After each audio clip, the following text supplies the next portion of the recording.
Hello friends, welcome to our Dr. Vet channel. I am Dr. P.R. Patel, Professor Head Veterinary Medicine. We are going to discuss part 3 of parasitic gastroenteritis in ruminants. In short, it is called PGE, parasitic gastroenteritis. In this presentation, we will see necropsy findings, diagnosis, differential diagnosis, treatment, and control. This is a very important endoparasite disease because it is frequently occurring all over the world and frequently our animals are susceptible. All states of India have this disease and the whole world is suffering from this disease.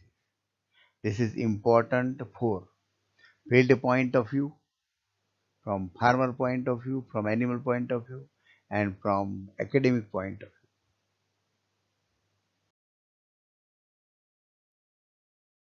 view. Necropsy finding. The clinician can scrape the mucosa to detect the presence of larva. The larva of Haemonchus, Bunostomum, Esophagostomum, Trichuris, and Chebardia. The adults of this worm or advanced mature worm, they can be seen very easily. Clinician can see this worm very easily. But the worms of the Ostratagia, Trichostrongylus, Couperia, and Nematodes are difficult to see because they are very small except by their movement in the fluid in digesta. If they are movable, clinician can see, otherwise it is difficult. But with the magnifying glass, clinician can see these worms.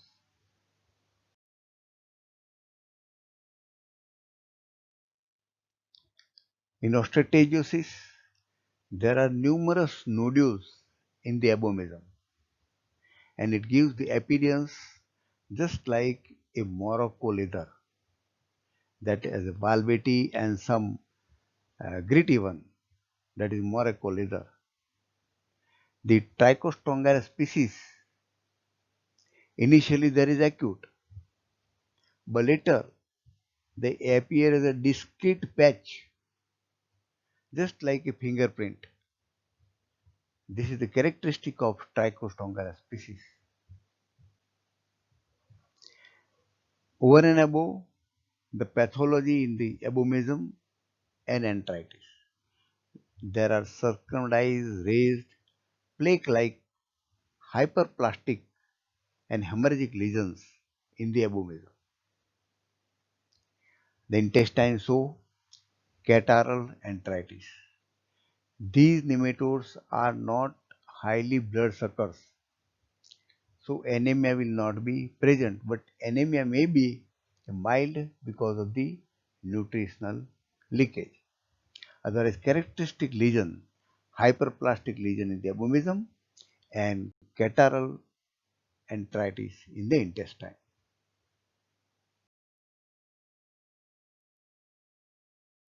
Diagnosis based on clinical signs, the seasonal incidence, the age of the animal affected, history of grazing.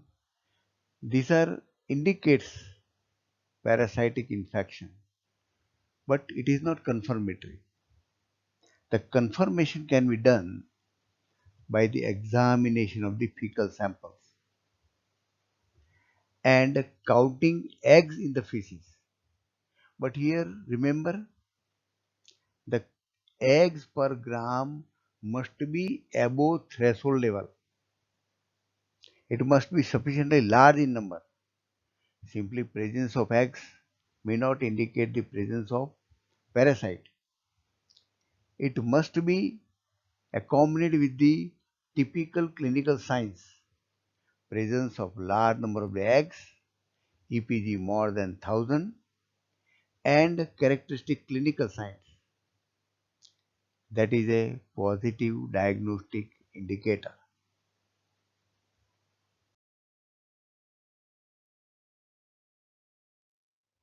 Continuous diagnosis, clinical pathology. In pathogenesis, we have already studied. There is increased plasma pepsinogen level associated with clinical abomasal parametism is a diagnostic aid. Presence of parasite will prevent the conversion of pepsinogen to pepsin. So there is increased plasma pepsinogen. That is one diagnostic tool. Sometimes there is mild anemia. These worms are not bloodsuckers, but because of their pathology, there is a leakage of protein and some blood. So there is mild anemia. There is decreased serum albumin level, again because of the leakage of the protein. To identify the specific worm, a species-specific serological diagnosis can be provided by ELISA test.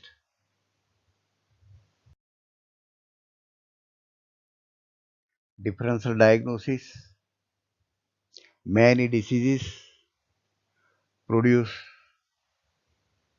anasarca, ascites, profuse diarrhea, debility, emaciation, cachexia, and in acute cases, death of the animal, and especially in young animals. So these are required to be differentiated from the following list of the diseases. Copper deficiency in cattle, coccidiosis. It can be diagnosed by oocyst in the feces. Jones disease, there is shooting diarrhea here, there is emaciation, but it can be diagnosed by urine testing.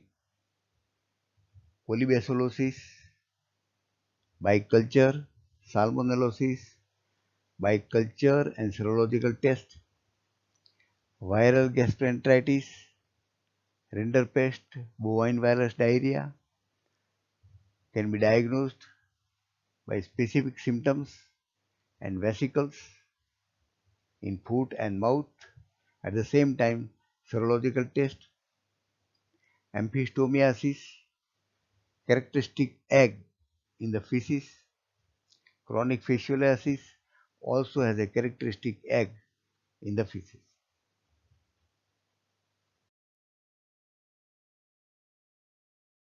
Treatment aspect, broad spectrum anthelmintics available, and they are belong to the 5 groups.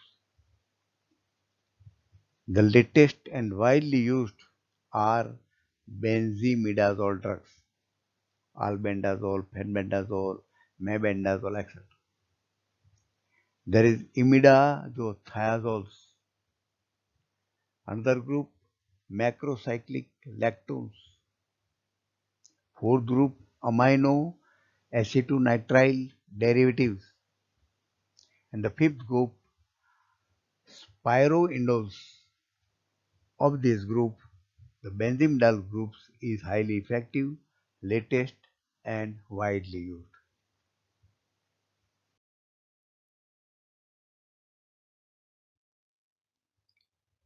Dear friends,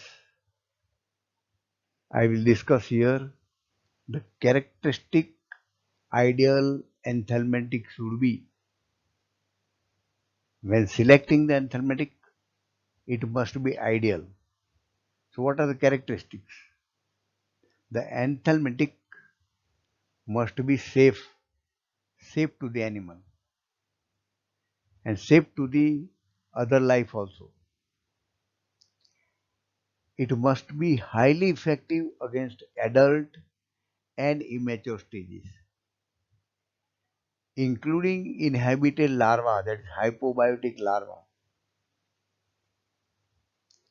of the major important worms.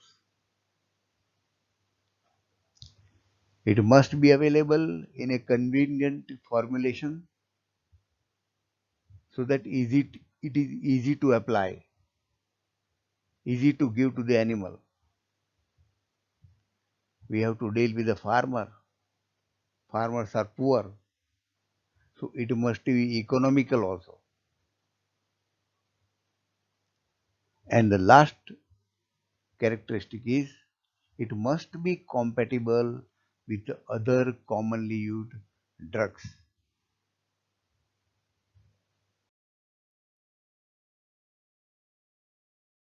Continuation of the treatment and thelmatic treatment should be given to all animals. No animal should be left without treatment. Otherwise, few animals, if left, they may cause outbreak.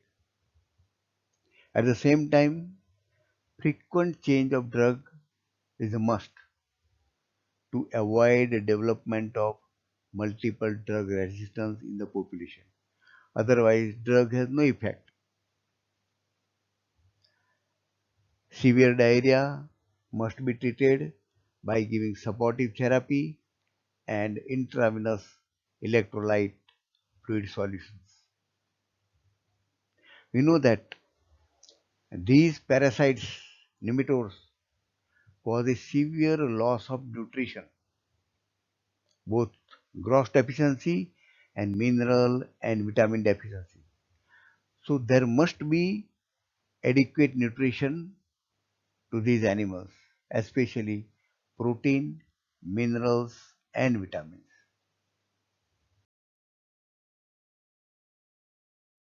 Here we discuss control measures. The goal of control measures are discussed here. First, prevent heavy exposure to susceptible host. That is first goal. Because recovery from heavy infection is always slow and the animal industry suffer from great economic loss. Reduce overall level of the pasture contamination. We'll see later on, that is grazing management. By this way, clinician can reduce the pasture contamination. Minimize the effect of parasite burden by giving sufficient protein, vitamins, minerals, and immunity will minimize the parasitic burden effect and encourage the development of immunity in the animals. That can be achieved by giving the larval vaccination, by giving sufficient nutrition, good environment, and reduction of the stress.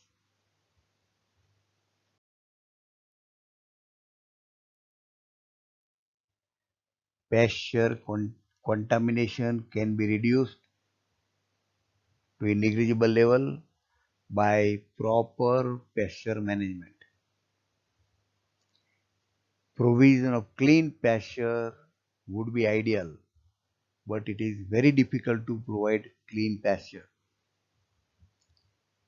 Rotational grazing of different age groups of a single host species. Rotation of young adults and mature adults separately. Mixed grazing with different host species, that can also reduce the pasture contamination.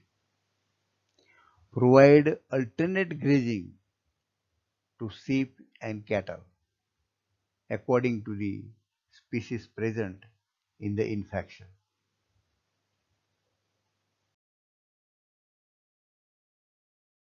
Continue control measure. High plane of nutrition not only protect the animal, but it can minimize the clinical effect of the disease because there is nutrition drain. The parasite affect the important organ, abomasum intestine. They destroy the digestive membrane, absorptive membrane. So there is malnutrition, malabsorption, and leakage of protein. So high plane of nutrition is important to give strength to the animal. Latest approaches inclusion of tannin-rich forages in pasture. The forages which are tannin-rich, tannin-rich plants, they have an anthelmintic effect, and that also reduce the pasture contamination. Important thing, avoid stress, because stress invites the disease. Stress causes more effect of disease on the body. Need not to say about hygiene and sanitation is important aspect, and proper feces disposal important step.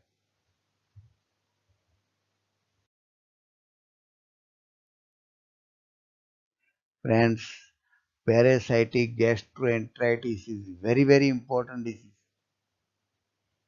In the clinics, you will get these diseases for the whole life.